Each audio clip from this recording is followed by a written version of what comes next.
Oh, Zachary yeah. Levi. Yeah. He was Flynn Rider. Shazam. He's Shazam Yes. guy. But after that, he did that Cran movie. Are you saying cran like cranberry? That's how Kathleen says crayon like that too. What's wrong with you people?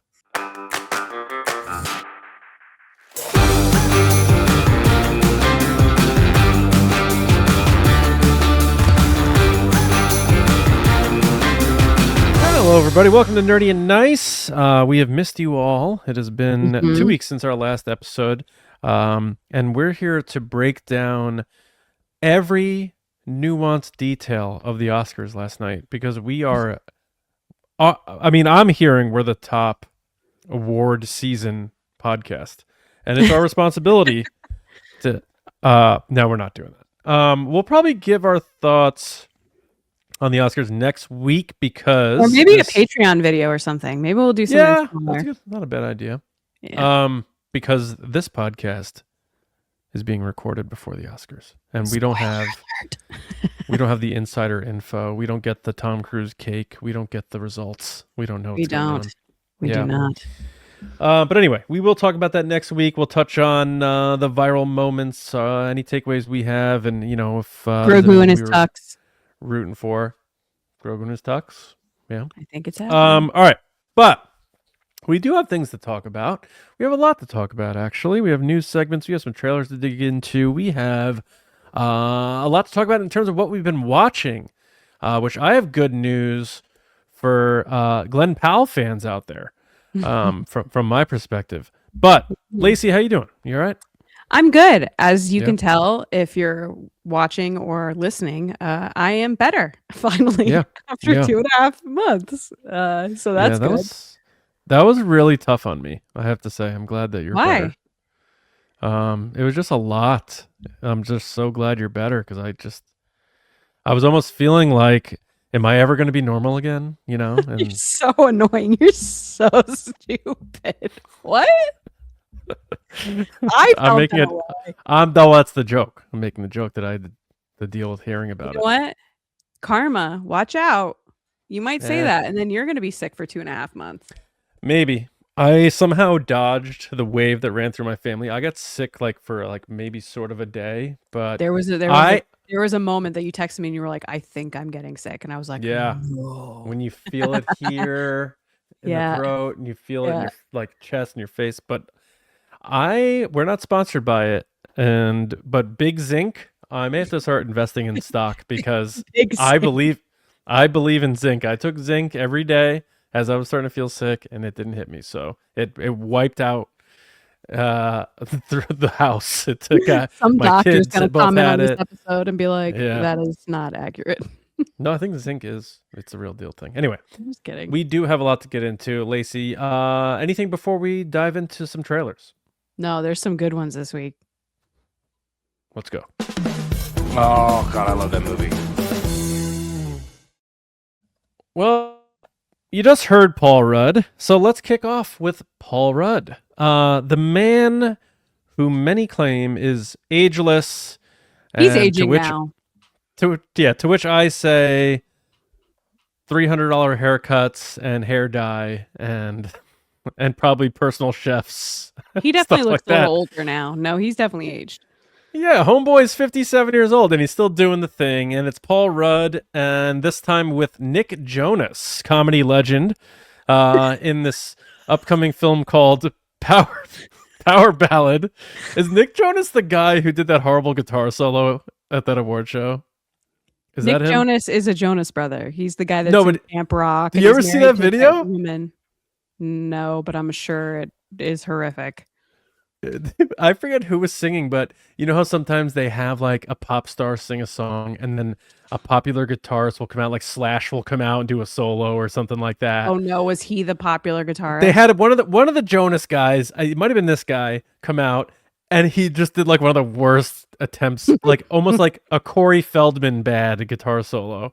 So Lacey, I'm surprised you haven't seen that because you're always dialed into the I haven't seen that. I just know that he's married to that woman that they're always questioning his marriage to. What's her name? Oh. Chopra. She's Get Indian. to the Chopra? No, she was recently in like some action Predator flick. reference. Yeah. I get that. Anyway, let's get into. Doesn't your husband love the Predator? He loves Arnold. Oh yeah. Well, he loves there's rumors that they might be making a new Conan movie. Is he aware of this? I'm sure he is, but he doesn't care. I think he's a little bitter. Like James Bond, like really destroyed him. That happens to people with certain things they're fans of. All right. Well, we can talk about Power Ballad, which is coming out in theaters June 5th. It seems like a sort of like black comedy sort of thing, but the premise is failed musician Paul Rudd is now a wedding singer. He's middle-aged, never happened for him, and he comes across this popular musician, and the Jonas brother Nick, I guess, is the one here, rips off his song, and it becomes a massive hit. Yeah, and we see what unfolds thereafter. So, Lacey, I think we're both fans of Paul Rudd. I'm not the biggest Jonas fan, but what do you think of this seemingly predictable but could be interesting movie? And is it a good trailer? We always like to point that out. It's an okay trailer. I think it gives the point of what the movie is. It's nothing that I walked away from like, oh man, I got to rewatch that. Like, I know what's going to happen in this movie. Yeah, I always gauge if a trailer's good if I want to go back and rewatch either specific moments or the whole thing in itself. This one, I don't know. Am I over Paul Rudd? Am I over it? Like, am I past Paul Rudd? It might be that time. He just did that Anaconda movie, and like I had no interest in that. And then this is coming out, and like I'm already not really a Nick Jonas fan. He did some sketchy stuff when he was younger with like Miley Cyrus and like didn't treat her well. So like I have that like younger me bias. But yeah, this doesn't interest me, which is weird because this movie seems like something that would be my thing. Yeah. I'm not interested. I don't know that I'm that interested either. I like Paul Rudd. I was never a bit like a Paul Rudd hype person because I knew like everyone. You weren't part of the bit? No, because everyone's like, oh, I love Paul Rudd. I love Paul Rudd. It's like, I like Paul Rudd. But like when I watch Anchorman, I'm like, he was probably the least funny of the four, and you know, he's fine. And I Love You Man is his best thing. And then honestly, what I love watching with Paul Rudd is the behind the scenes bloopers of stuff. Because he's always the one to break. Yeah. You know what? An underrated Paul Rudd movie, as far as comedies go, is Role Models. I really like Role Models. I never saw that. Oh, it's Jane Lynch. It's a sweet movie. It's the kid that plays McLovin in Superbad. Yeah. Sean William Scott's in it. Yeah. That's an underrated comedy. I think it was like 2009-ish. Yeah. But anyway, Power Ballad, June 5th, theaters. When you have are the Jonas Brothers still really popular? I guess they kind of are, right? They are. They just went on tour. Yeah. So you're going to get that for box office, and I think Paul Rudd is still a draw. So I think this is going to be a win. But I will not be a part of it. I'll watch it eventually, but I'm not going to the theaters to see this in June. Yeah. That's like my go-to. I'd watch it on streaming. Which, by the way, did you see in the news? 50% of Americans went to the movies last year. Only 50%. And it was split men and women, but heavy on ages 18 to 26. And I think it was mostly horror movies that succeeded. And old people are not going to the theaters.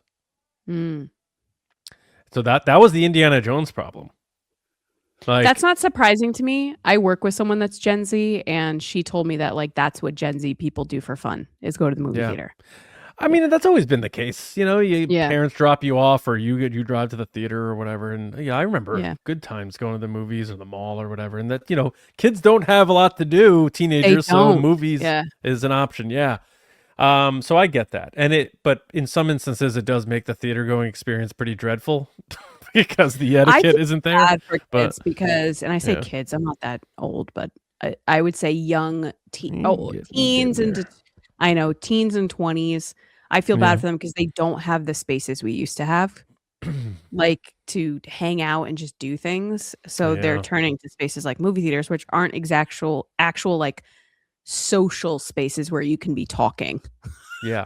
Yeah, but they exactly. treat it that way anyway. Yeah. Yeah. Kids don't smoke cigarettes anymore, so they're not They just hanging vape, out in though. parking lots.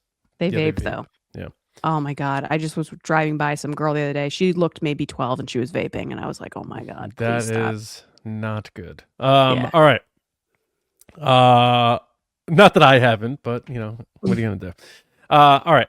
Our next one I am actually pretty interested in. And it has Jason Segel and Samantha Weaving playing a married couple who don't realize that they want to kill each other. So it's got that Mr. and Mrs. Smith vibe to it, but it's not a government thing. It's just two people who are married and want to kill each other. And it's called Over Your Dead Body. And Clever title. That's a good title. Over Your Dead Body is very good. And that's hitting theaters April 26th. Lacey, what'd you make of this trailer? So first of all, I love that they led in the kind of title sequence this person from Lonely Island. And I'm like, I don't think people know who Lonely Island is anymore. Like that was very 2000s. Like I think we're past Lonely Island. Dick in a Box, like that feels ancient. Or yeah, what was their? They did a bunch of different ones. Anyway, yeah, like we're past that. Which I'm on a Boat is probably my favorite one. Mm-hmm. So I was surprised they led with that, but I guess they're kind of honing in that maybe our age group is going to get there. Millennials are going to make the trip to the theater for this one. I think this movie actually looks pretty funny and like really good. I think clearly they're leaning into the violence and over the top ridiculousness. It's very like Home Alone, like over the top violence that no one dies from, but like they still keep going. I love Samantha Weaving. I love her from Ready or Not. It's weird hearing her with an Australian accent, which they leaned into in this trailer. Clearly, he's like, you sound like British, but evil or whatever she said. Is she Hugo Weaving's kid? Yeah. No, uncle. Or she's Hugo Weaving's niece. Yes. Yeah. Jason Segel, I'm gonna admit, he looks a little old in this. He's you call me old, he's older than me. I'm just saying, like, when I think of Jason Segel, I think of Forgetting Sarah Marshall. Like that is prime Jason Segel, best movie he ever did. Like that's who I think of. So when I see this guy on screen, like I tried to get into Shrinking and I couldn't. I didn't like it. I don't really like Jason Segel. And I feel like I'm like but I would watch this on streaming for, I don't mean to rhyme, Samantha Weaving. And Timothy Olyphant. Are you trying to tell me that the only reason you probably liked Jason Segel is Judd Apatow? I mean, maybe. All right. Why is Judd Apatow? Do people hate him now? I can't keep up. No, but he did like everything. He was involved in everything. Freaks and Geeks, the series that he made his debut I on. never got into Freaks and Geeks, but I did love Knocked Up. I did love Superbad, which he had did a Knocked play. Up. He produced Sarah Marshall. Yeah. Mm-hmm. I Love You, Man. I'm sure he had a hand in. Maybe not. I don't think he did, so actually. I Love You, Man is second place to Forgetting Sarah Marshall. Forgetting Sarah Marshall, great. Those two are very rewatchable comedies. Like, oh, so good. Jason Segel, like 2005, like he's still doing great with Shrinking, you know, but Jason Segel, like 2005 to like 2010, like he had How I Met Your Mother, which went syndicated, 9 seasons. Yes. And while doing that, Sarah Marshall, I Love You, Man, Knocked Up. What was that? 2000. It was like a span of like 3 to 4 years, right? Yeah, it was like well, the movie's 08 to like 2010-ish. Yeah. Yeah. And then he even did that Muppets movie, which a lot of people liked, in 2011. So he had a run there where he was like really getting shit done, making money. Yeah, making that money. But it's funny, like all these boys, like you say, like Jason Segel looks old. So Seth Rogen, man. That dude is letting himself age gracefully. He looks like... I think he looks less old than these people. Maybe it's the haircut in this trailer. Jason Segel's rocking a weird haircut in this movie. Maybe. I know, we're being so judgmental about it because the homeboy's like 46 years old, so, you know, but... I think it just caught me off guard because the hair, it was a lot. Yeah, but this does look fun. It looks cool. It's clearly, again, one of those like dark comedies. in what almost is sort of like how Ready or Not is. There's a Yes. comedic element to that. So she's finding her niche for sure. She's good at it. I'm actually interested in the sequel that we talked about recently, Ready or Not. Oh, I can't wait. To Sarah Michelle Gellar. Here I Come. Yeah. Can't wait. But yeah, this looks like it's a lot of fun. And again, we say it a lot. It's hard for me to get to theaters, but I do think this is going to be an entertaining movie, and I do want to genuinely see it. Mm-hmm. Now this one, the next one I find very interesting, and I'm going to start with this one. So we have The Devil Wears Prada 2. It's another teaser, and this one hits theaters May 1st. The first movie was a juggernaut. It made a ton of money at the time, which was like 20 years ago. It's very good. It's very good. It's very good. My concern after watching this teaser is that even though all the players are the same, it may be suffering from forgetting what its identity is. And I think where it may falter is making Miranda like on our side, like making her likable. I don't like I told you, I think the rumor is that she has dementia. Yeah, and that would be, I understand how they could play that into it. That'd be risky because of people's sensitivities these days.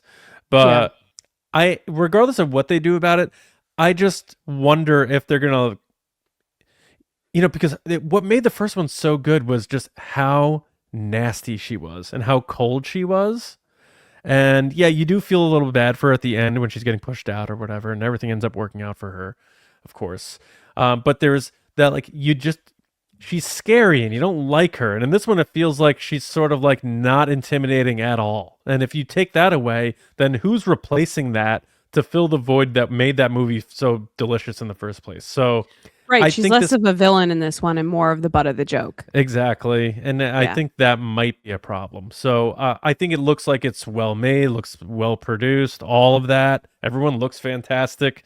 So it's not that at all. But out of the two Emily Blunt trailers we're going to be talking about today, I think this one is leading me to think that while this movie will be successful, I think it's going to miss the mark in quality from the first one. They're not going to be able to recapture the magic. Well, they're doing it because money, if we're being honest. This isn't to tell a good story. This is just to make money. That being said, tell a good story, though. Yeah. I think this teaser, to me, I agree with what you said. I think she's become the butt of the joke, which is a bit annoying. The other piece of this is that the first one had amazing names in it, clearly, but a lot of those people didn't go on to get their accolades or their big awards or their big moments in pop culture until after the movie came out. Like, once it blew up, then they became bigger names. And that shows in this trailer where they're putting these big names up on the screen being like Tucci, Hathaway, Blunt, Streep. And I feel like they're leaning too much into who's in it instead of what the story is. Because then you lose the characters. You're just looking at the screen going, oh, it's Anne Hathaway. Like, it's not Emily. Or it's not Andy. Emily, but Yeah. Andy. And to me, it just felt too much, like too showy, I guess. Like similar to what you're saying, pulling that thread of it's missing what the story is. It's just a big advertisement of, look how many big names are in this movie. And you're like, okay, I get that, but like, what is it about? Yeah. And they're like, you're going to show up just because these big names are in the movie. And you know, again, it's going to make tons of money, but I'm probably going to watch this on streaming. I'm not going to go to the movie to see it. I'm sure it's going to be, entertaining, but I feel like once something becomes a hit, it feels like it's trying too hard to recapture that momentum. I agree with you on that. I think, there's just something missing here that's missing the charm and what was good about that first one. We'll see if we're wrong, but all right, on to the next one. I did tease there were two Emily Blunt trailers we're talking about, and obviously this one came out just a couple hours before we recorded this. The official trailer now, we had a teaser, we talked about it.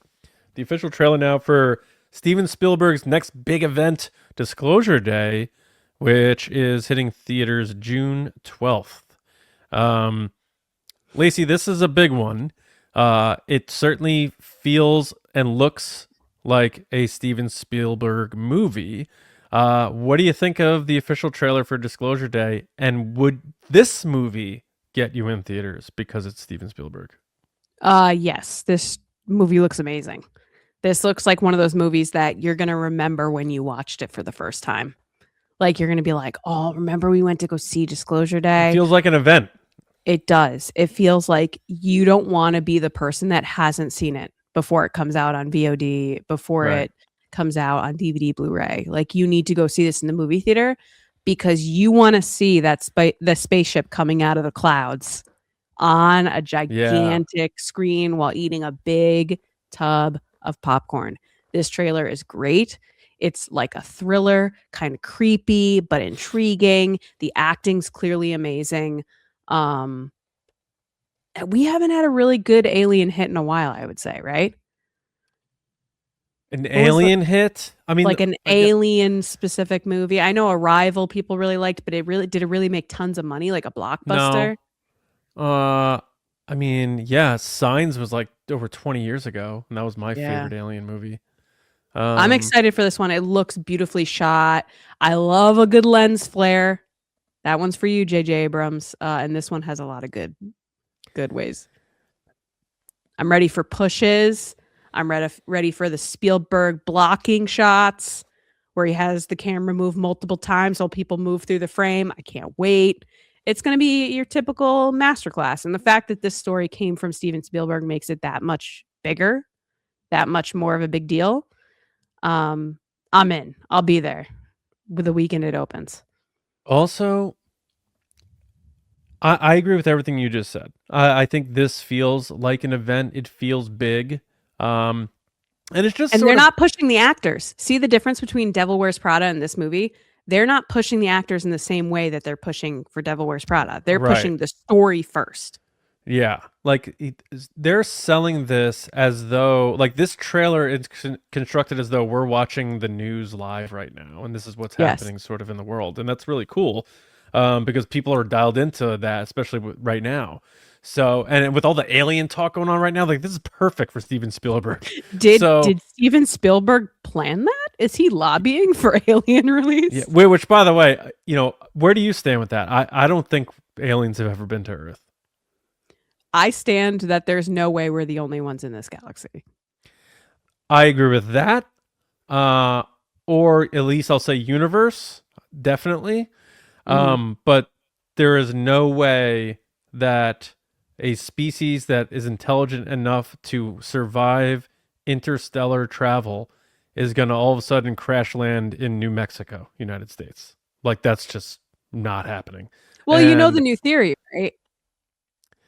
What the Obama thing? He said that they exist, but no, the new theory is they haven't released the information because the claim is that we are the aliens. What? So our existence is, spoiler alert, Adam Driver's 65 million years ago, basically, or whatever. Yeah, that's kind of cool. I'll be the alien. That's fine. That's what people are saying. They're saying, oh, well, if we release this information, everything will come crumbling down and all this other stuff. And it's because people are, tinfoil hat, conspiracy theory people are saying, because aliens crashed here so long ago that we all came from aliens. That's what it sounds like this movie's premise is. That's what I was going to say. So I was like, is Spielberg lobbying these people online? Is this a deeper marketing plan that they're using bots to like layer these things into the internet? Yeah. He Spielberg orchestrated a few shark attacks in 1975. But anyway, himself.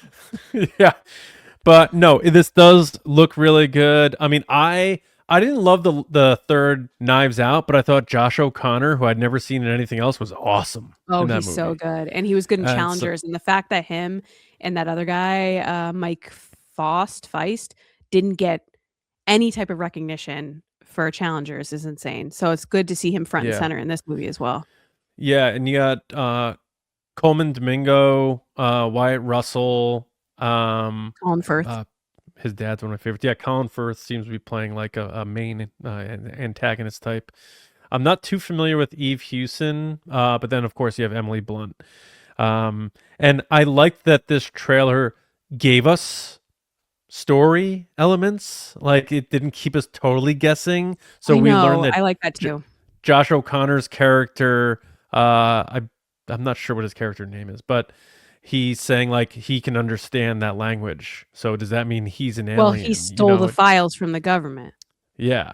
On a thumb drive. So he's able to decode it all, but it almost seemed like there's a possibility that he inherently understands it. I don't know. I love that they tell us stuff about the main protagonist while keeping us guessing, I guess. I mean, it's a great like to me, trailer. He steals the files about this disclosure day.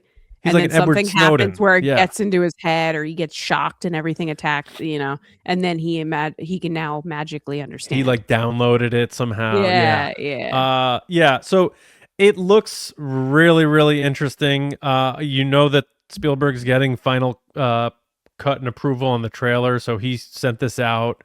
Look, we didn't even talk about the fact that John Williams did the score.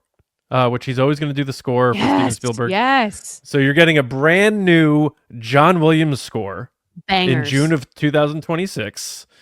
And it's written by David Koepp, who has written a lot of great things, including for Spielberg. So all the pieces seem to be lined up for a massive hit for Steven Spielberg. I think people will show up to see this. It has that buzz. It has that people feeling. love aliens. Yeah. It reminds me of, and I think it's going to be a lot better than Independence Day, but it reminds me of how I felt when I was 13 going to see Independence Day. I'm like, this is an event. It's on Independence Day. It's about it. Will Smith. I was like so excited. The Empire State Building blowing up and all that. And then this feels like that. It's capturing me in that way. And it's a Steven Spielberg movie. So this is going to be pretty cool.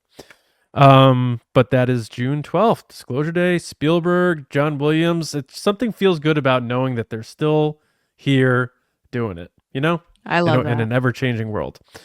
All right, Lacey, we have some news to get into.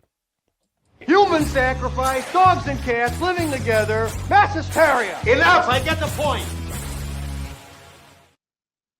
Kicking it off in the news section, it's alluded to in the title of this episode, if you're paying attention in that way.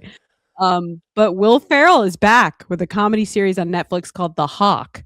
Arrived summer with 10 episodes, written by Chris Henchy, Daddy's Home, the other guys, and created by Will Ferrell. The cast includes Molly Shannon, Jimmy Tatro, I don't know who that is, Tatro, Fortune Femster, who's that? Chris Parnell.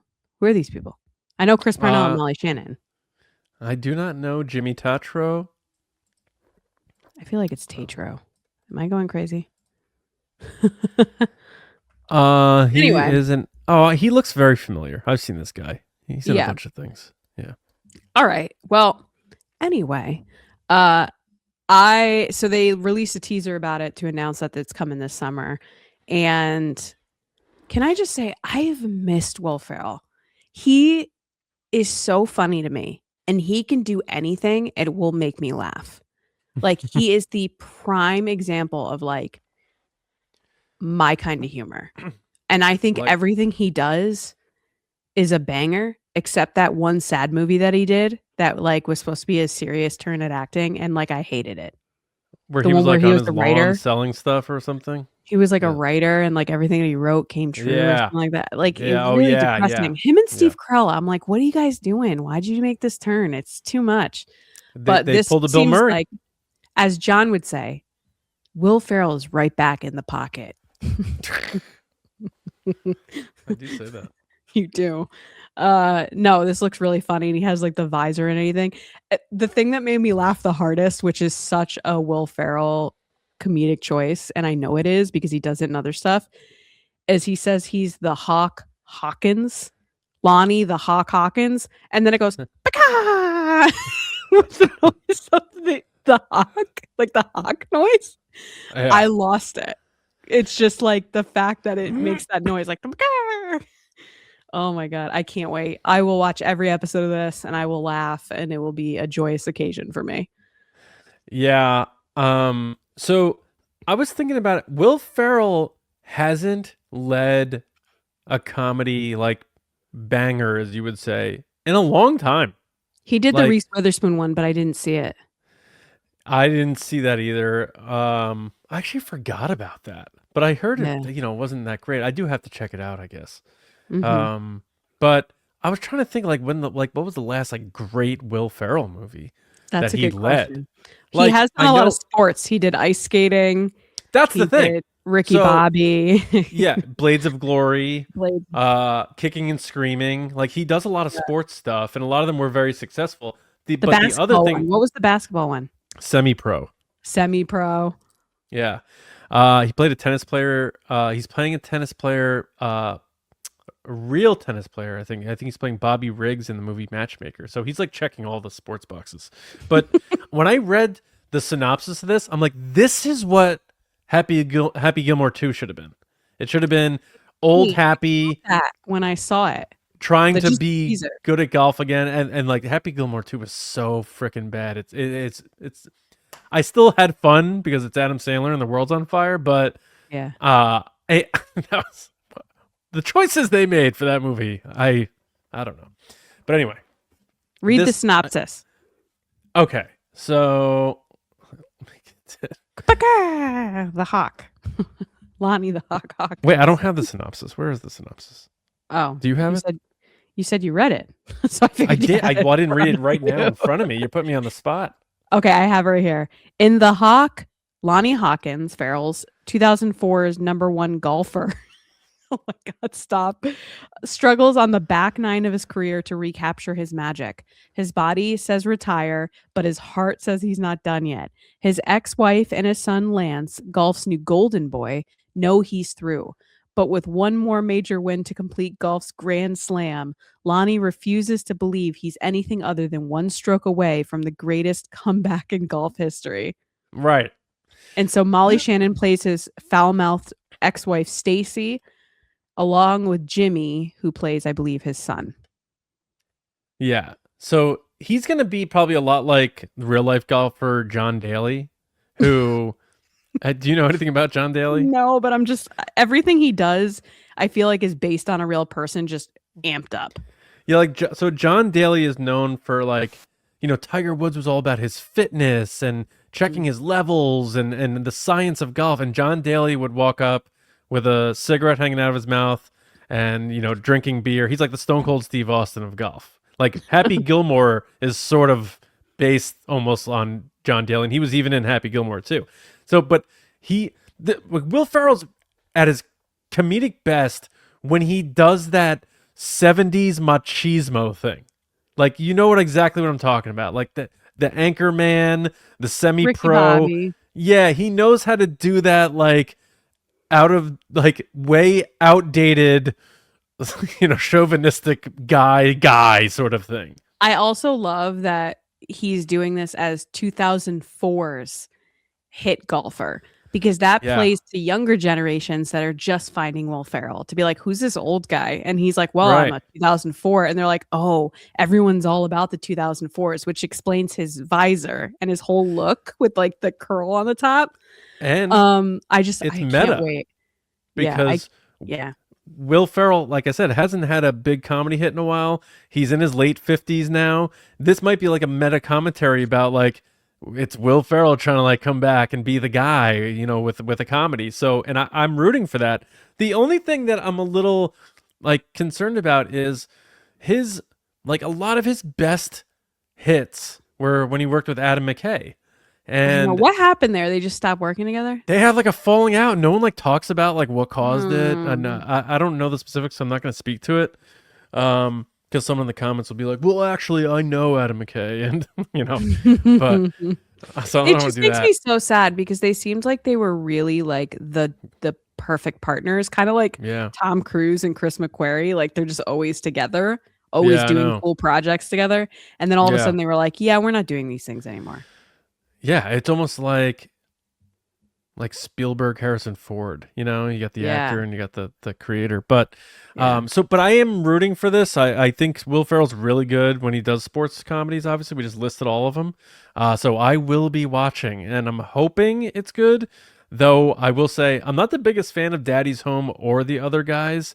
I might blame that on my dislike for Mark Wahlberg in a lot of ways. But that scene where he's calling his wife so ugly and it's oh my God, yeah. and he's like, honey, please, can you go change? And Mark Wahlberg is like, I'm sorry, what? Yeah, and when he tries to like talk all hard and stuff, it's just so funny. You're right. There are parts of it that are funny, but when I compare it to his like Juggernauts, like oh not yeah, even close.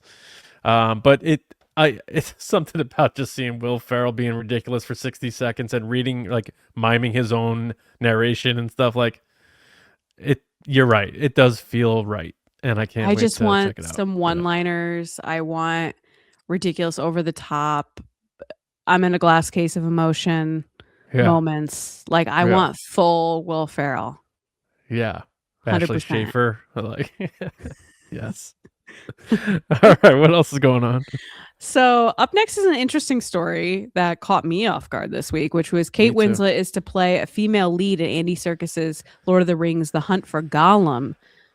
So the story is that the last year, Andy Serkis, who plays Gollum, of course, and is directing this, and Peter Jackson spent a good chunk of their time coaxing Winslet to appear in the film, which means uprooting to New Zealand to shoot her scenes in the film from May till October. So a good chunk of her year would be to leave and go there to do this.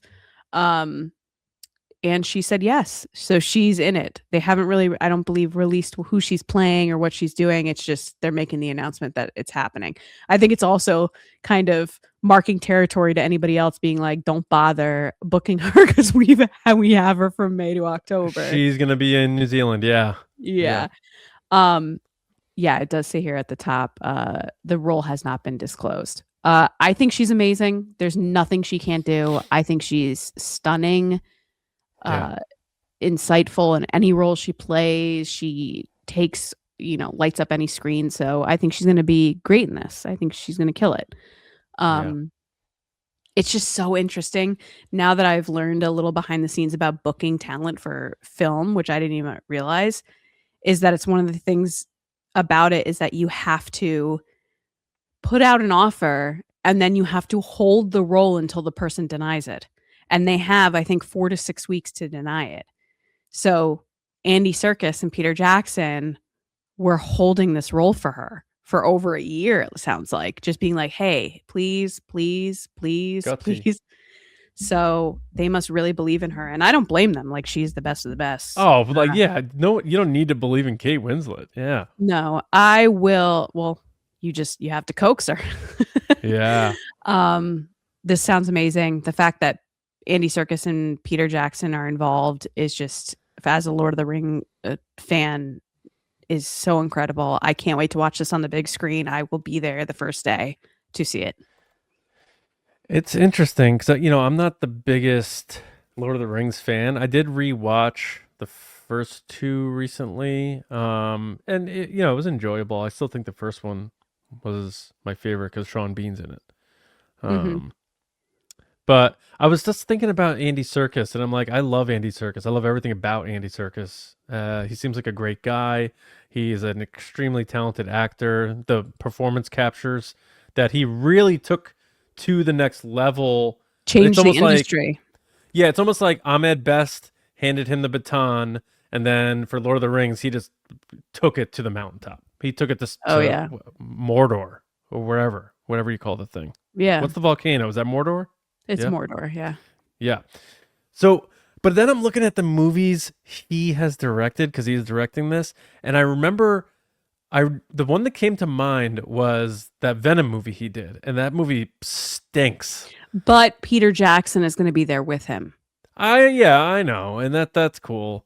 I don't think it's going to be bad. I'm sure it'll be decent, but it's one of those things where Lord of the Rings is in that weird territory because it's adapted based on these legendary books, and they're running out of the appendixes and the extra stuff to like stretch out and make new stories about. Like The Hobbit being stretched into a trilogy, a lot of people were like, okay, all right. It was too much. Yeah. Yeah.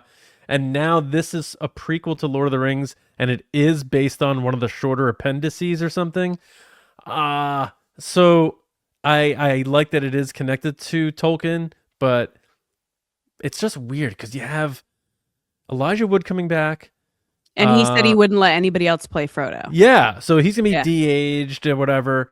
You have Gandalf coming back, just legend, and he's coming back in Doomsday too.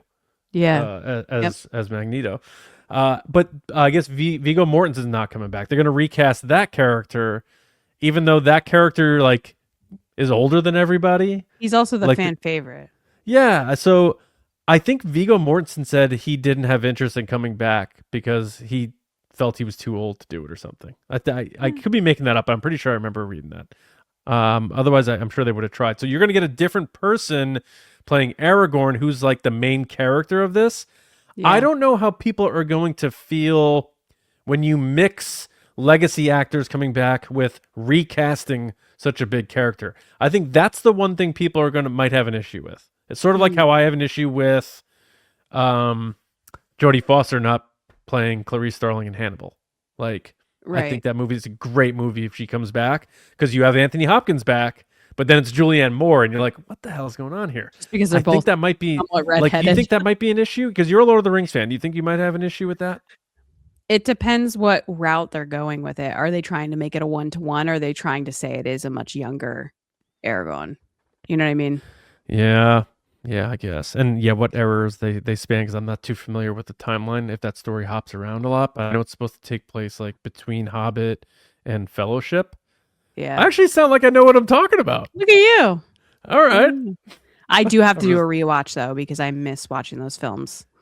They're so good. They're so good. I remember I saw it in the movie theater like 4 times, every one of them. The CG is a little dated in some spots, but I don't care. It's so good. That's all the good. music is so good where it swells at these heroic moments. Also, like, main point, I know we got on a little bit of a Lord of the Rings nerdy tangent, but I love Kate Winslet. I've always loved Kate Winslet from the moment I saw her in she's Titanic. so good in Titanic. Yeah. And she's worked in New Zealand before, they said. I think she did a movie even before Titanic where she filmed there. And Peter Jackson directed it, I think. So she's been known him for like 30 years. But Mare of Easttown, like, she's still great. She's like such a good actor, and she seems like a really decent human being too. So by all accounts, you know. But yeah, rooting for her in that, and I do have some interest because the rewatch made me like that stuff a little better. So maybe in my old age, I'm enjoying these stories a bit more. Oh my god, the flute that comes in at the beginning, like do do do do do. Oh, it gets me I start crying. Anyway, moving forward, something that's not going to make me cry, but is cool, I guess. Disney is continuing with their remakes, which is interesting because this week they said that they're not doing many new remakes, but this is one that they are moving forward with. Yeah. After canceling it initially, it's back again, which is Tangled. They're doing a live action movie for Tangled. And they announced this week that Kathryn Hahn is taking on the role of Mother. I gotta make sure I get her name right. What is it? Gothel. Mother Gothel. I just know she's the bad guy. And she does it in a way that's very hip and social media friendly. And I'm sure that the Walt Disney Studios people came up with it and were like, hey, can you shoot this? And got her the shirt. And she goes to the camera and she goes, hey, I'm here. I'm just going to do a quick outfit of the day video, which is very popular on TikTok. For those of you that don't know, it's OOTD, outfit of the day. Usually people say that and then they back up into the camera and they show you and they do a couple like spins and kick their feet up and do that typical influencer stuff. She did that and she's wearing a t-shirt that says mother on it, and it's got the character in the multiple different positions, those popular shirts that are on Etsy and Amazon and stuff. Right, announcing that she's the character of the mother. I do find this interesting because they could have probably booked the woman that did the original voice for this character, who is a Broadway star, who looks like the character, and they didn't. Well, so marketability. That's I understand that is fair. Donna Murphy. I'm surprised that they didn't get Donna Murphy to play her again. Who's Donna Murphy, though? That's sort of the point, right? It is the point, but at the same time, when you see Kathryn Hahn, who I adore, I think that she's just been a witch, and now you're making her another witch. So she's collecting witch roles like the Infinity Stones, specifically for Disney. Is she going to do a great job? Of course she will. She's amazing. But I just question why not bring in the original person that could do just as good a job. Is she still working, Donna Murphy? I don't know. Maybe they asked her and she's like, I'm all set. What are your thoughts? Are you a big Tangled fan? Do your kids like Tangled? No, I'm not a Tangled fan. Is that one of the rides you made me go on in Japan? That is the ride I made you go on. That's like, it was 20 seconds long and I was so disappointed. We like where the guy in front of us was filming an influencer video? Well, next to us.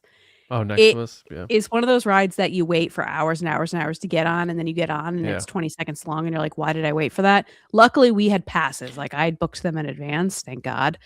And it's stunning. It's like one of those moments that you're like, oh my God, this ride is like so insanely epic. But it's literally you just go in the room, go through the room, and then you leave. That's it. It was weird. It was very quick. How old is I'm trying to think how old Mother Tangled? She's I think Tangled is like 2010, I think it came out. Yeah, it did.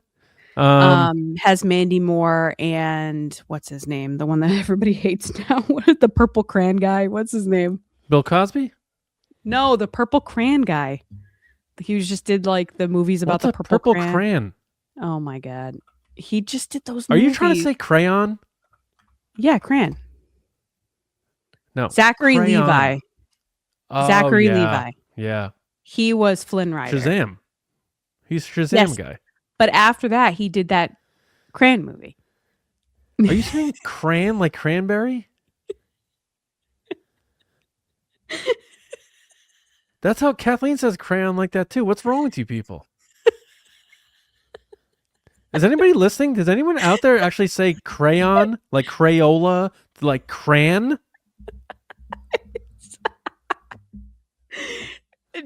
So I definitely say crayon. That's wild. Right. maybe it's a Connecticut thing, but it's funny that she's a kindergarten teacher and she's just being like, kids, pick up your crayons. Pick up your crayons. Yeah, she does. She tells my kids to pick up their crayons. I'm like, what are you talking about? You're so annoying. You would be so annoying. Oh, I'm very annoying. That's one of my biggest traits. But what do I think of this? I like Kathryn Hahn. I think she's really like turned herself into something for Disney off of that Agatha song. She's also in the upcoming movie. What she was just shooting in Disneyland for it. It's the Oswald one. The Oswald? The Oswald character. I think it's a Jon Favreau movie. What is it in production? Hold on, keep going. I'm gonna look it up. Oh, so yeah, I'm a fan of hers. I mean, it's Step Brothers. I think she is so freaking funny in that movie. But she's always funny. The Studio, she's fantastic in that. Oh my God, she steals the scene in The Studio. Yeah, and they're gonna probably have to up her part with Catherine O'Hara's departure. So because they fit a similar style. In like no one's touching Catherine O'Hara, but Kathryn Hahn's really good. So I like her a lot. This live action stuff I think needs to go away. I'm surprised Josh D'Amaro's not like axing all of this, because I just looked at Snow White. That movie ended up costing $330 million to make, and it made like 200, which means it beyond bombed. It lost a lot of money for the studio, and you and I said that was going to happen. I was at least I don't want to speak for you. I know I was like, this movie is in deep trouble. That was like a year before it came out. So I'm surprised they're still doing this. I don't know what. Maybe the whole Stitch thing, because Stitch did really well. Yeah. So Oswald the Lucky Rabbit, by the way, is a Jon Favreau series coming out at Disney Plus. She's in it. Oh, okay. Yeah. I mean, she's great. I think she's going to crush the role. She'll do fantastic. She's so good at playing a comedic villain, as we've seen. So that's cool with me. My daughter maybe dialed in with this. What is it? It's going to come out, I guess, if they're going to film it or whatever. It's going to Probably come out 2 in a years year or from two. now. Yeah, she'll be 7, ready to watch something like that. So that's probably what will happen if I see it. If not, it'll be on Disney Plus, and we'll see it then. But I like Kathryn Hahn, so good for her. Nice. Also, speaking of coming out in a couple years, they officially announced K-pop Tom Demon Cruise? Hunters. Oh. No, the sequel, K-pop Demon Hunters 2, is coming out 2029. I saw that. I thought we Yeah, already knew Maggie- that, though. No, they said that they didn't know if they could get it to come out to 2029, and Netflix basically, I think, forced their hand. So director Maggie Kang and I believe her co-director writer is Chris Applebaum, I think his name is. He said, they both said, they put out a statement saying, yes, it's coming out 2029. You know what this means, though, right? This means they're making multiple.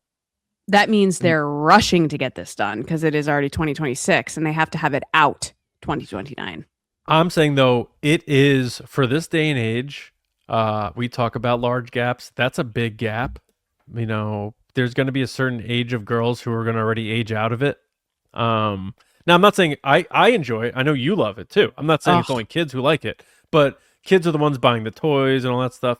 Like, your they missed the daughter's boat gonna on be, this. The toys are coming out now. Yeah, your daughter, though, is going to be old enough to, like, really get into it, the second one. Whereas the kids who were 11, 12 when the first one came out are going to be like 16, 17, may not care as much. So Probably. I still think it'll be really popular, but I think they need to like make them now, not just another movie, like make the third one, because they, in this article, they say like, this is just the beginning. I'm like, if it's just the beginning, you better get moving. Well, Netflix is calling it their Frozen internally. So Yeah. I think they're trying to rush them, and they're going, look, if we want to put out a good movie, we need time. Sure. Because the movie itself, I believe, took 10 years, the first one, between the casting, production, graphics, the actual movie, music production, which is such a big part of the film. Yeah. But yeah, I'm so hyped. I can't wait. I'm so excited. Although I'm dreading the girls singing Golden on the Oscars because I know everybody hates it now. Everyone's over that song, which I understand because that's all they sing. But I really hope they win at the Oscars, which we will talk about at a later because we haven't seen it yet. What it sounds like, I'm telling you, that's the best song in the movie. I really like Free. The My love kids like ballad. The SHAH Boys song. The Soda Pop is the big popular one with kids. Yeah. So my daughter does dance class, and at the end they do this like dance party part where they turn the lights off and turn a disco ball on, and the lady always turns on Soda Pop every week. It's Soda Pop. Yeah. Anyway. All right. Why don't we discuss what we've been watching? We can never leave the house, and would just probably sit around all weekend and watch TV. Go on. Dun, dun, dun. All right. Let's do Love is Blind last. Yes, please. So why don't you start with the other things you've been watching? Sure. So my daughter recently got into Dr. Seuss at school. They did a whole kind of cat in the hat part of preschool. So she's gotten into a lot of the different Dr. Seuss things that are out. So she just watched The Sneetches on Netflix, which is their own special hour-long thing. She watched it at a birthday party, and then she watched it at home. I was like, this is not the Sneetches story. They fully changed it. They added music, little cutesy numbers. It's not the story that I grew up with. And I got it was my boomer moment of like, this is not the story of Sneetches. And I was like very annoyed. So ignore that. Don't go watch it. Is there a toxic like section of Dr. Seuss fandom that you're a part of where you do videos with red eyes on the Cat in the Hat and stuff? Oh my God, maybe. The next thing she watched is Lorax with Danny DeVito. And he is a great Lorax. He does an amazing job. Danny DeVito's great and everything. My favorite thing from him is definitely Matilda is my favorite. It's like a childhood memory. So vivid watching Matilda. And there's a bunch of other people in this movie. there's Zac Efron plays like the main little boy in this because it's years ago that this came out, like 2010, 2012.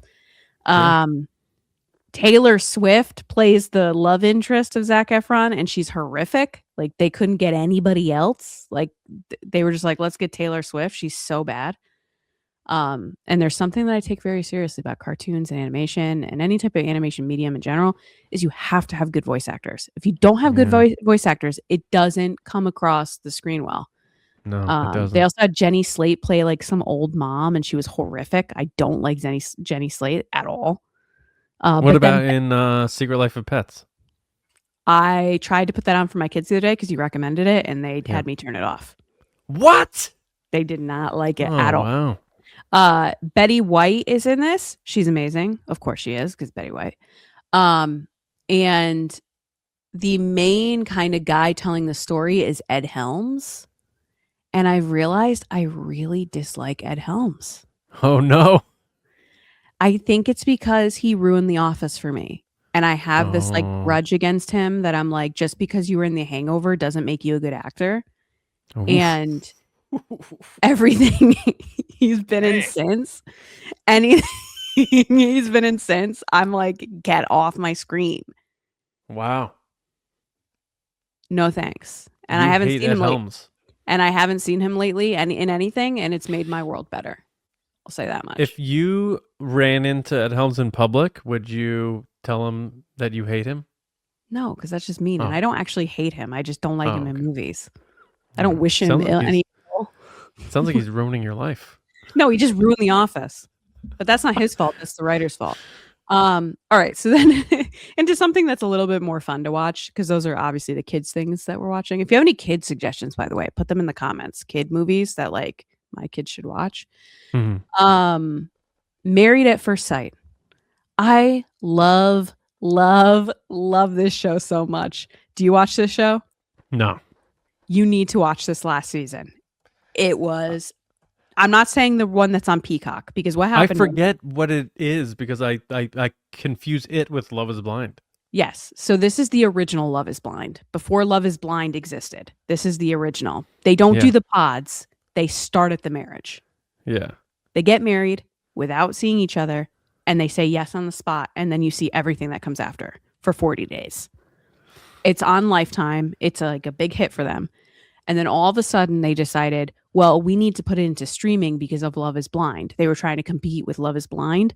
So they gave the exclusive contract to Peacock.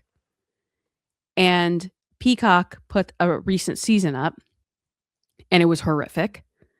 And they had older couples on there, which is fine, but they've never done that before. And then they had, they're getting rid of all the normal coaches that they've had for like 18, 19 seasons. Like Pastor Cal's out, Dr. Pepper's out, all these people. I'm like, those are like the characters of the show. Oh, that reminds me. I watched something else. I watched the Tyra Banks, documentary. America's Next Top Model. That thing was nuts. And I watched that show when I was younger, and like the stuff they did and went through was pretty horrific. I always thought it was horrible. I never understood why people were like, Tyra's the best. I'm like, Tyra's a horrible person. No, she was a horrible, horrible person. And this documentary made her look really bad. And the saddest thing is that Miss J, who's the one that taught her how to walk on the catwalk and everything, had a stroke and can't walk, or he couldn't talk or walk. He's learned how to talk and was interviewed in this documentary, but he still can't walk on his own. And they do this whole thing where they go through, he's like, I was the person that taught models how to walk. Like that was my life. And now I can't walk. And Tyra never called him, never went to why can't he walk? He had a stroke. Too much? He had a stroke. Oh my God. I missed it. I didn't hear you say that part. Yeah. He had a stroke. So he couldn't talk and walk. So the two other guys that are on the show went to see him. He can now talk. He was on the show. Tyra never went to see him. Tyra never said anything to him. She fired all these people. It like so bad. But if you like really juicy behind the scenes stuff of like early reality television, it is so good to watch. That being said, Married at First Sight. So they get a bunch of couples at different cities. So every season is a new city. I think they've done San Diego, a couple of different Well, places. you don't have to explain the entire premise. I understand that No, they but get I'm married saying the and then most recent one is the best season I have ever watched. It is so good. It has a big moments. And if you want to watch it now. It's on Hulu. So if you have Hulu, go watch it. The most recent season, I believe it's I do season have Hulu. 18. Yeah, watch season 18. If you like this kind of stuff, like Love is Blind reality TV show, it's so good. You get to know these people, like insider stuff, behind the scenes cameras in their apartments where you're like, oh, I came home at this time. And like, it was so wild. And then they do this epic reunion special at the end. Like perfect reality television. It's so good. But we can get into what you watched to get then transition into Love is Blind, which basically stole the premise of Married at First Sight. Yeah. So I've been watching the revival of Scrubs, and I went in with tempered expectations, mainly because I hated and still hate those T-Mobile commercials that Zach Braff and Donald Faison do. Yes. They're so freaking annoying that I'm like, I hope they didn't go back to Scrubs and think like this was how Scrubs was all the time. And they didn't. So I'm happy to say that Bill Lawrence is still a Mount Rushmore TV show creator because he somehow figured out how to bring a show back after 17 years and still make it feel the same, but happening today. I think so far, the first few episodes, they're doing a really, really good job with Scrubs. So I'm happy. It got a ton of viewers. Wasn't it like 17 million in the first few days or something? Yeah, it's been doing well, and fans seem to be receiving it well, which is really cool. It's like a rare thing. So I hope it continues. I could use a little more Dr. Cox. So far, I've only seen him in the first episode, but I think I'm one episode behind actually. But so far, so good. And The Running Man, I know it bombed, and I know a lot of people, it didn't get great critic reviews, and so I went in like, it's gonna be a stinker. This is gonna be way worse than the Arnold one. I've only heard horrific things about it. I actually I went in with that mindset, and I just had fun with it. I didn't worry about like the plot or anything like that, and the action and all that stuff was fun enough for me where I had a good time. Like, and sometimes that's all I need out of a movie. Like, you're remaking a movie. I understand it's based on a Stephen King book, but you're remaking an Arnold Schwarzenegger movie. That's the standard that you're living up to. The original Running Man is great because it's ridiculous. It's over the top, peak Cold War 1980s Rocky IV crazy. And I understand that. This movie is actually more grounded in that way. It's not over the top because it's a regular guy, and you could see this dystopian future that this takes place in, with like drones following people everywhere and stuff. So that part hit home with me actually, and I do like Glen Powell. I hope this didn't hurt his career too bad.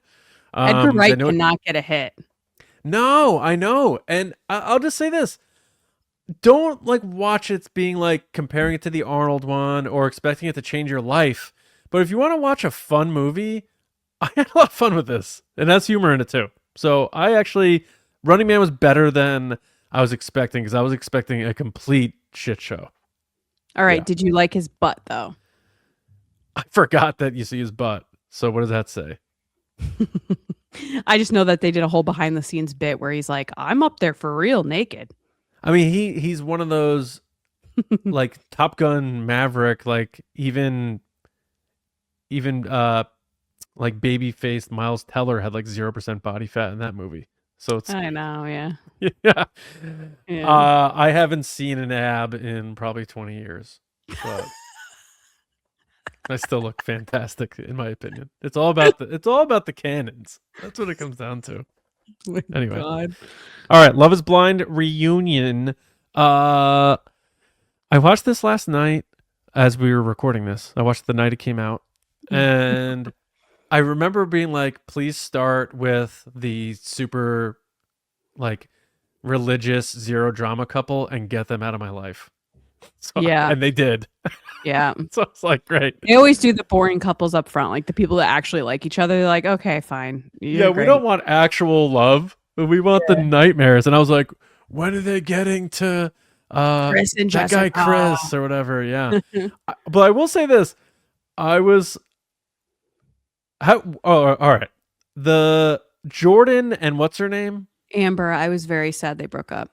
Okay. What side are you on with that breakup?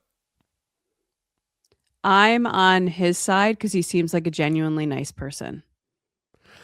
I am too, but I also felt so I don't think bad. she did anything wrong. I think she's dealing with some stuff. I mean, his wedding story where he was the best man and she was throwing up and like that's. I think she gets break crazy. up when that happens. Yeah, I think she gets crazy. Which to me understood I why they didn't move there and and all that, but I agree with you. I thought he seemed like honest. He seemed like a nice, genuine guy. I was rooting for them. The fact that he and the pods made her cookies from scratch tells me who he is. You don't bake for someone unless you actually care about them. Yeah, but you can tell that she's gone through a lot where it's tough. Yes, traumatic I stuff. I feel bad for her. I do. I do too. I didn't feel bad for I kind of like that Connor guy. He was kind of cool. Oh, I think Connor's funny. He's a dumpster guy. He makes his money selling dumpsters. He doesn't care. He's just like a blue collar guy. Like he doesn't care for the drama. He doesn't care about the BS. He's just there to meet a babe and get married. Like that's what he's there for. Yeah, and he did. And it looks like they're pretty legit. But which is funny because it seemed like a lot of drama was coming from his girlfriend, fiance Bree. Like she seemed to be in the middle of everything. I was like, for a guy that's like not in the middle of everything, your wife is in everything. Yeah, true. But I mean, they seem to both be cool with each other and have the same type of vibe. So that works for them. Looks like they may actually get married. So good for them. Mm-hmm. But the Jess Chris thing, like, and then like she like the wait. Let's talk about Alex and Ashley first.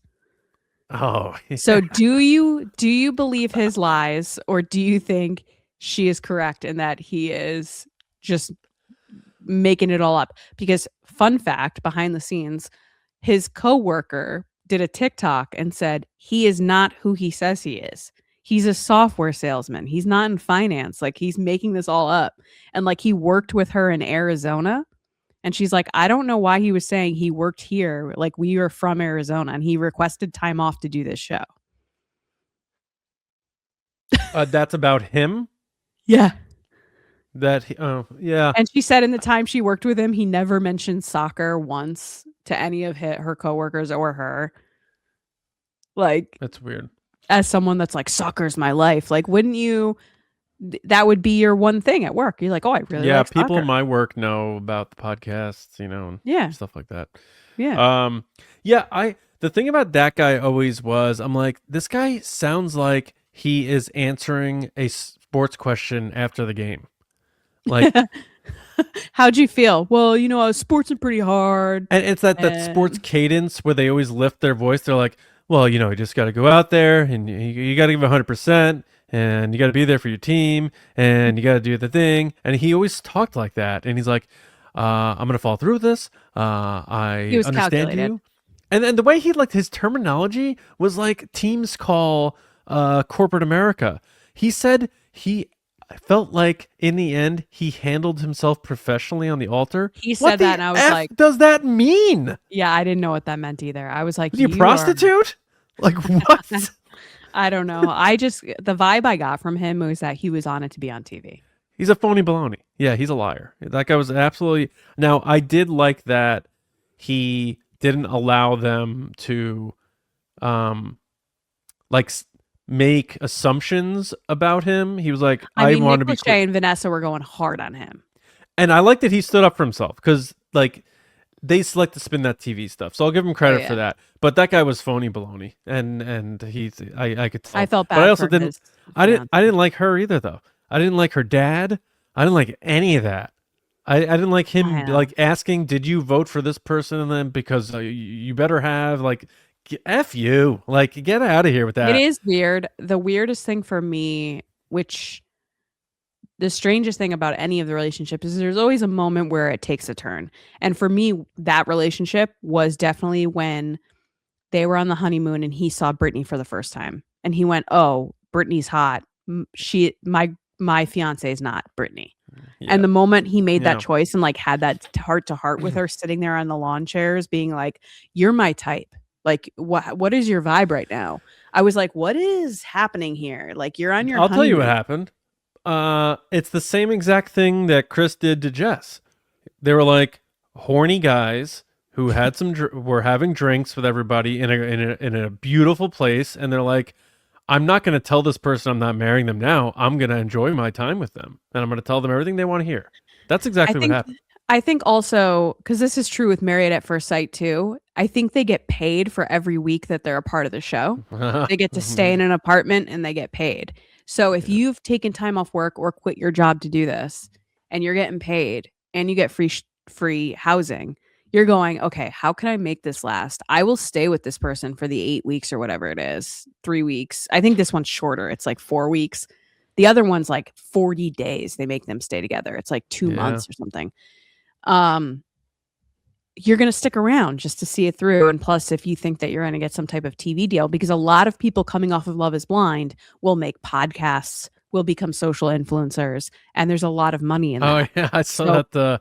What was with church dude with the sweater vest? Remember that guy from like a season or two ago?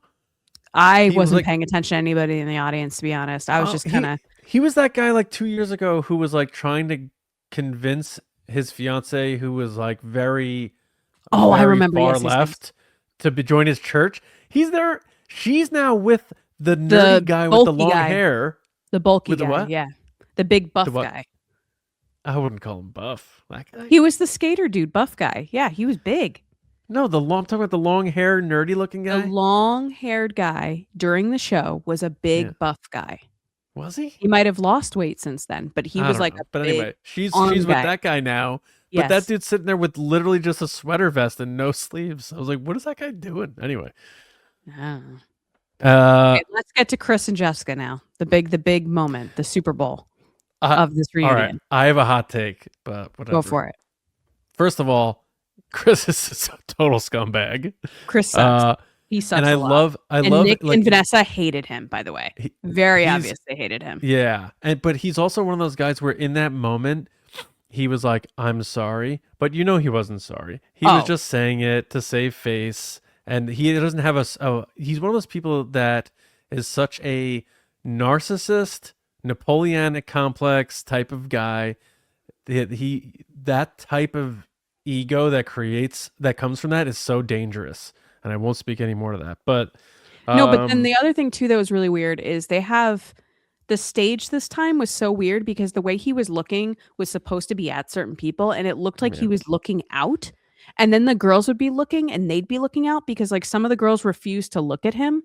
Like Jessica would not look. Yeah. And I was like, the eye line is bothering me with these people because the camera would be cutting between them. Because a lot of the girls, like Jessica, wouldn't even say his name. She was that man, that man, that man. Yeah, so one issue I do have with Love is Blind is I feel like they always lean toward like the guy is definitely the problem. In the instance with Chris and Jess, yes, he was the problem. But then some of the other people, I was like, there's more gray here. Like when people were like booing Jordan, I'm like, that guy seems like a nice, normal dude who's like pretty reasonable and he tried his best. They always seem to lean towards the guys are the bad guys. That's just a little commentary. And then the crowd is definitely like always cheering for the girls' side of the argument, I noticed. Well, because the main audience is women. Yeah, and I get that.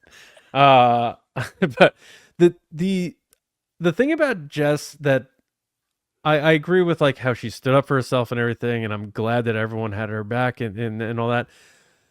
I think she went too hard though, and it made me dislike her a little bit in certain areas where it was other people's turn to tell their story, and I see her exaggerative nodding, like, I want to make sure you know I support you. Or And she was laughing or rolling her eyes. Yeah. but like constantly like, yeah, you do it. And I'm like, what is she doing? Like, can you just sit there and let that person have their moment? We understand you're like the greatest person ever, but like she's like injecting, like, so everyone knows that she feels that way too.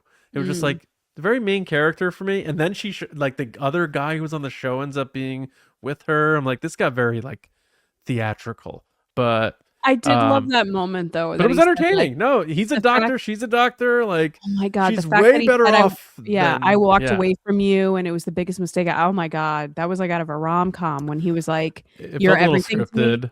But, that's fine. I loved it. After the horrific thing she had been through, to me. Oh my God. That guy, Chris, like, is. Well, did you see the videos his ex was posting of like voice from him? No, so I saw enough. Well, an ex of his was posting videos of him online, like calling her and telling her she was a terrible person, and this was like calls after the show that he was like going off on his ex, and she was like, "I just want everybody to know who this guy is," and he was like $30,000 in debt, by the way. $40,000 in debt. I did hear something about that. Yeah. Yes. I don't do too much. Like once the show's over, I don't do. I always go online to see people's reactions because I want to know if people agree with me. The other thing, I don't have much other commentary. I didn't really care about that Devin, whatever that guy's name was. Devontae. I knew he wasn't going to marry that girl. It was sketchy though. So the thing I want to say about Jessica is I 100% agreed with her that the stuff Chris said hurt at first, but like whatever, he sucks. The thing that really sucked was the girls not standing up for her. And and I don't care what anybody says. Bree egged him on and was numerous times throughout the season talked about like, well, what if I ended up with Chris? Yeah. So she sat there being like, I never second guessed Connor. I was like, yes, you did. For like the first 3 episodes. That's what you kept saying to Connor's face. Now, were you honest about it? Sure. But you did say that. And so when Jess got very visibly upset talking about the women, I agree. Like, you're supposed to have my back. And you're standing there talking about this. Like, it's just really messed up. Especially in that situation where it's filmed, it is the experience of, people always say, like, I wish I could be invisible for a day. Like, well, she's standing right there. She's in the room. Yeah, but she didn't realize, she wasn't close enough to hear, what was being picked up. But my last thought on it, and this might be a hot take too, I feel like Nick Lachey and Vanessa Minnello have zero chemistry, and their marriage is not real or something. There's something very strange with, like, when they greeted each other, they didn't like hug or kiss. He bowed to her, and she did a weird hand motion. To me, for a couple that's supposed to be married, they didn't feel like they were a married couple to me. Well, that's because their whole story is like she was the model on a music video for him after Jessica Simpson. Like she was the rebound that he then continued his life with. And she basically... She was the Blake Lively to Scarlett Johansson. But not in the same sense, though, because she openly admits this, too. Like, she pressured Nick into marrying her. Like, she was like, hey, either marry me or this is over type thing. Like, ultimatum type stuff. Are they still married?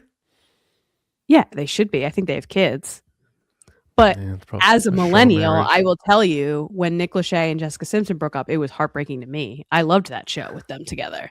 I thought they were like the perfect couple. And then you find out that like she's banging Johnny Knoxville and he's, doing other things that she was banging Johnny Knoxville? Yes. Dukes of Hazzard set? Yes. With those Daisy Dukes on? Yes, probably.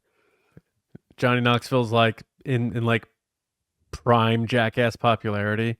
She ended her marriage because she was getting it on during that film. Yeah. That's what ended her marriage. With Knoxville. I loved Newlyweds. I loved that show growing up. Yeah. I don't really remember what. I remember the popular, like, they always like hammed up her stupidity, I guess. Right. Is this chicken or is it tuna? Because it says chicken in the sea. Yeah, that thing. Yeah. That's right. And she was on Oh, the cover yes. of Rolling Stone, like with a vacuum.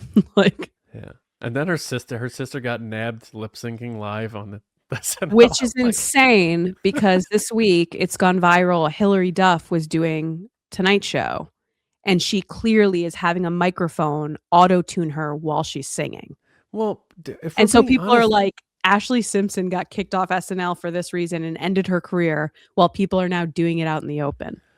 Britney Spears never sang. She live. didn't. I went to her concert and Yeah. she sang the slow songs, but not Yeah. the fast songs. But that's most so many pop stars lip sync live. Do people not realize that? Not They- all of them. A bigger thing too is that they definitely lip sync with a backtrack. Backing at least. tracks and yeah. Yeah. The ones that don't lip sync are Zara Larson, who does like the Midnight Sun and Midnight Sun, Oh. that thing You that's sound gone like everywhere. Cartman. Sorry. I know that's the voice I do for everything. And Sabrina Carpenter doesn't lip sync. She's fantastic. I love her. Yeah. Have you seen the new video for I know you're not really a big country person, but No. Casey Musgraves just did a new video and it's called oh my god, Dry Spell. And it's basically like how she hasn't been with a dude for like over a year and like how she's like handling. And so everyone online is like, yo, Sabrina Carpenter and Casey should get together and do like the ultimate girl mix of like, you know. I thought you meant get together in another way. We have to end the podcast. No, I'm talking about like make a song together. I know. You jerk. Time to end the show. Oh, mama. All right. Go listen to that song if you haven't. If you're listening. All right. now. Let Casey us know. Let us know your thoughts on what we watched. Have you been watching that stuff? What have you been watching? Put it in the comments. Hit us up on Patreon. Email us. Social media, Nerdy Nice Pod. And then also our thoughts about all the news and the trailers. It was a loaded episode.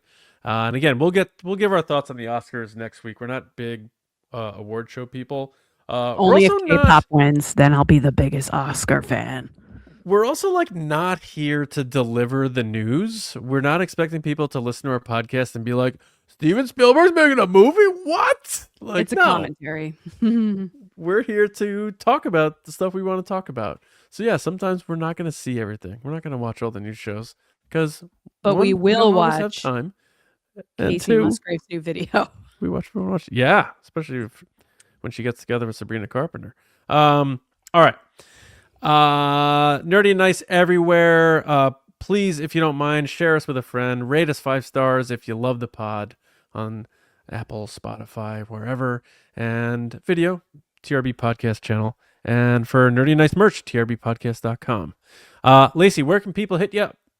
People can find me on social media at Lacey Gilleran, on TikTok at It's Lacey Gilleran, and of course on TRB, which soon, in several weeks, we'll be starting up our Darth Maul show. And James is making his return for that. Right. And it's called I'm Just Maul. And I'm going to write a song about it. All right. Johnny Hoey from Me on Blue Sky is the main spot. And of course, if you're a patron of TRB on the Discord server, tag me. We'll chat. But that is it. We'll be back with another episode next week. TRB Live Thursday to talk more Star Wars as we inch closer to Maul, Shadowlord, and Mandalorian and Grogu. But until next time, from us here at Nerdy and Nice, we'll see you around, kids.